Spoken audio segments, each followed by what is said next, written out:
Whenever systemic police brutality and racism gets widely exposed, and especially when there's mass resistance, one of the go-to moves of the authorities is to replace the police chief with a more diverse and progressive face in order to bamboozle and pacify people who are so caught up in identity politics that they think inclusion in the racist institutions of a racist system will somehow make a meaningful change. The city's first black chief. He'll also be the city's first black police chief. And its first black police chief. Its first black police chief. First black female police chief. In reality, the pigs they appoint almost always go along with the program, and in some cases are even worse.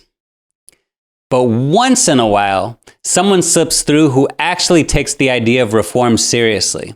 So it's instructive to see what happens to them. Case in point, Charlottesville, Virginia. You remember Charlottesville, don't you? White supremacist groups converged on Charlottesville, Virginia for a series of public rallies that shocked the world. A horrific scene in Charlottesville, Virginia, a white nationalist rally that descended into deadly violence and chaos. The violent unrest turned deadly.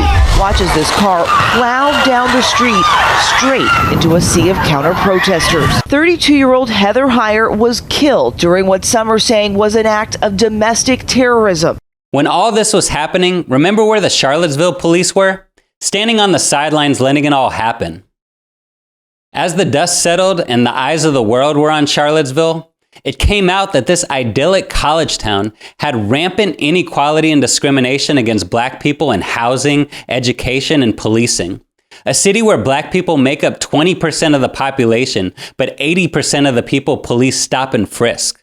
We're a segregated city, and this city lives off the heritage of the Confederacy. Soon after, Charlottesville's first black female police chief, RaShall Brackney, a liberal Democrat and advocate of progressive policing, was brought in. The way I've been successful is through my authenticity. I am out there a lot in the communities, understanding the communities, and being a part of the communities that I came from. Right off the bat, she was met with hostility by a police department that's almost 90% white and mostly men. But the real problems began when she started actually reorganizing the department, withdrawing from a drug task force that she said was going after too many low-level users instead of dealers, pulling police out of schools, and especially when she investigated and disciplined members of the SWAT team that were sharing violent, homophobic, misogynist, and racist videos and text messages. Dr. Brackney came across text messages and videos made on department phones by several of her officers. What she saw was racist, violent, and deeply unprofessional videos, talking about things like killing the command officers and letting God sort them out. Given the threats, Brackney said she feared for her own life and the safety of her family and began to carry her gun unholstered every night as she walked to her car. Finally, she decided to disband the SWAT team altogether. The retaliation was swift. The president of the police union sent a letter to the city saying, "We have lost faith in our leadership." Then the pig union released a survey of the department in which 90% of the cops surveyed said they'd reduce their normal policing activities for fear of being targeted by community groups. Finally, top leaders in the department threatened to resign if Brackney remained. Officers threatened to leave if changes at the top weren't made. Last week, 6 officers walked out of the door at CPD. Then on September 1st, 2021, the city manager fired Brackney. The city of Charlottesville today fired Police Chief RaShall Brackney. Just days after the release of a damning survey that showed overwhelming dissatisfaction with leadership within the department. So the question is, why did this go down like this? Is this just a Charlottesville problem? Is this just an issue of police unions having too much power? Why did the city cave in to these sniveling, snarling pigs? What are the real lessons we should draw from this story? Let's get into it. 1. For all the talk about this country being a democracy for all, the reality is that this is a capitalist, imperialist dictatorship. And no, the essence of dictatorship is not rule by one evil person. It's the monopoly of political power, concentrated as a monopoly of violence, declared to be legitimate, and exercised on behalf of the ruling class. That's why, under this system, homeless people will be met by armed force if they violate the rules of capitalist ownership and try to occupy empty houses. That's why hungry people will be prevented from taking the food they need from stores. That's why police and even National Guard get called out to suppress protests if it becomes a threat to this system. That's why police murder of black and brown people is almost always ruled to be justified. And that's why efforts to reform the police in any kind of fundamental way are bound to fail. 2, the culture of the police, the racism, the us versus them war mentality is a product of the role that the police play.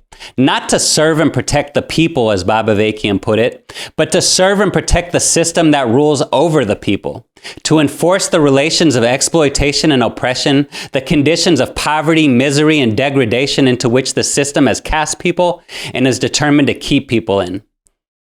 To take one concentrated expression of this, heavily armed militarized SWAT teams were created in the late 1960s as a counter-revolutionary force. Since the first SWAT experiment, a massive raid on the LA Black Panther headquarters in 1969, cities all over the country have developed SWAT teams, which have become notorious for raining sudden terror against people, breaking down doors, guns blazing like they did when they murdered Amir Locke while he was sleeping on his couch. But ask yourself, could you maintain a capitalist imperialist system with extreme economic inequality and horrendous social oppression against the population they've tormented for hundreds of years if you did not have an armed force to beat people down and prevent them from rising up in rebellion? And could that force do its job if it did not have a racist and warlike mentality? 3. Even with sharp differences between liberal and fascist sections of the ruling class over how police violence should be exercised, the entire ruling class is in agreement on the need for a force of organized, institutionalized violence to maintain the order of this system and deal with the violent conflicts and crime it gives rise to. So when significant numbers of cops get pissed off and stop doing their job, or threaten to resign in protest of restrictions on them, liberal city governments tend to back down. In this case, the city manager actually said he agreed with Brackney's reforms, but he was caught in a bind and had to get rid of her, or else risk the whole department falling apart. 4.